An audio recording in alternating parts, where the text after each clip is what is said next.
Living Currency by Pierre Klossowski. Since the middle of the 19th century, industrial civilization has been anathematized for ravaging the life of the affections. But by crediting industry with such a pernicious effect on the affects, we thereby ascribe to this mode of production, under the pretext of denouncing its demoralizing influence, a considerable moral power. Where does this power come from? From the sheer fact that the simple act of fabricating objects calls into question the aim of this activity. In what way does the use of useful tools differ from the use of objects produced by the arts, which are useless, at least in terms of their subsistence value? No one would ever dream of confusing a tool with a simulacrum, unless it is only as a simulacrum that an object finds its necessary use. Useful goods were originally inseparable from the use in the sense of a custom. A custom is perpetuated in a series of goods, whether natural or cultural, that take on seemingly immutable meanings because of the way we use them. Even one's own body, and the way it relates to other bodies, is a useful good, whose alienable or inalienable character can vary depending on the meaning given to it by custom. In this sense, it is like one's honor, and that its worth cannot be exchanged. As opposed to natural, useful goods, fabricated objects, even though their meaning is still derived from custom, for example, metals can assume emblematic meanings depending on their use, tended to lose this characteristic as the act of manufacturing became more complex and diversified. As it became more diverse due to its increasing complexity, the act of fabrication substituted the efficient utilization of objects for the mere use of goods, natural or cultural. Once efficient fabrication began to produce profits, the use of natural or cultural goods, as defined by the interpretation of custom, was considered to be economically sterile. Use, in other words, enjoyment, was sterile as long as the goods were deemed to be unproductive in the circuit of manufacturing efficiency. And the slave trade, for instance, using another person's body for enjoyment was considered to be unproductive. In the industrial age, the fabrication of useful goods definitively broke with the world of sterile uses, putting in its place a world of manufacturing efficiency in which every good, whether natural or cultural, the human body as much as the earth, could be assigned an exchange value or a price. However, even the fabrication of useful goods has periods of intermittent sterility, especially since the accelerated pace of manufacturing must constantly find ways to prevent inefficiency in its production processes, and the only solution to the problem of inefficiency is waste. Trial and error, which is the condition of efficiency, necessarily leads to wasteful errors.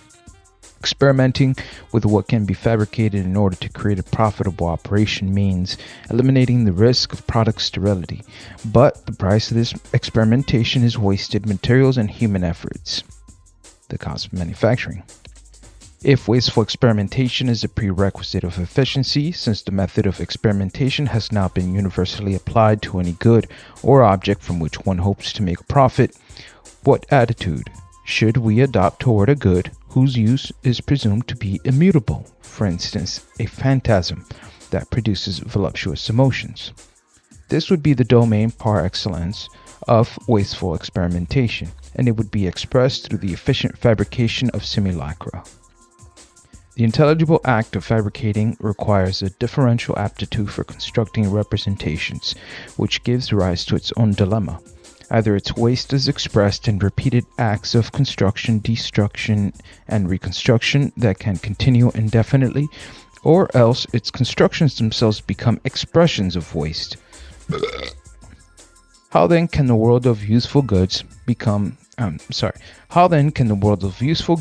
avoid becoming the simulation of a phantasm? There is no difference between the fabrication of a useful object, such as a ballistic missile, and the act of fabricating a simulacrum, such as the Calyptian Venus, except that the reasons for their wasteful experimentation are the inverse of each other. The sole utility of the ballistic missile is to cause anguish in the world of sterile uses, whereas the Calyptian Venus is simply the laughing face of the bomb, turning its utility into ridicule. The utensilary superstition revolves around this absurdity, namely the fact that a utensil can be a utensil only if it is a simulacrum. The utensil is thereby forced to try to demonstrate the opposite of this absurdity, even if to do so it must claim to be beyond the world of sterile uses by becoming the efficient sign of its own destruction. It has been said that the fabrication of objects was first inspired by the gods, who provided the initial justification of the livelihood of artisans. But the moment the fabrication of idols was deemed to be useless, there began a long era of ignorance regarding the commodity character of the impulsive life lying at the heart of individuals, which led to the misconception of the various distortions and deformations that can be produced by a pathological utility. This is the origin of the completely modern notion of the gratuitous or priceless nature of art, and of pure art in particular. It amounts to denying that pathos can be priced, since it is the pathos of impulses that it would lie at the source of every gratuitous creation. But it is precisely in those domains where we might least expect to be concerned with pathos, such as economic applications of science, that this pathological force has developed its craftiest invention yet. One we would not typically consider to be pathological: the industrial regime. Could we not say that economic norms comprise a substructure derived from the affects and are not themselves a final infrastructure? And if there were a final infrastructure, would it not be constituted by the behavior of our affects and impulses? To answer this question in the affirmative amounts to saying that economic norms, along with the arts, moral, and religious institutions and forms of knowledge, are modes for the expression and representation of impulsive forces. The way they are expressed in the economy and ultimately in our industrial world depends on the way they have been incorporated into the economy by our reigning institutions. It is undeniable that this first and final infrastructure is determined by its own reactions to previously existing substructures, but the forces involved are the same forces that undertake the struggle to turn infrastructures into substructures. Hence, if these forces are expressed specifically in accordance with existing economic norms, then they themselves create their own repression, as was the means of breaking the repression to which they are subjected in different degrees. This will continue for as long as the conflict among the impulses persists, a conflict which, in any given organism, is a struggle for and against the formation of the subject, support, for and against its psychic and bodily unity. It is here that the first schemas of production and consumption come into being, the first signs of compensation and bargaining. It is this initial repression of the impulses that forms the organic and psychic unity of the subject.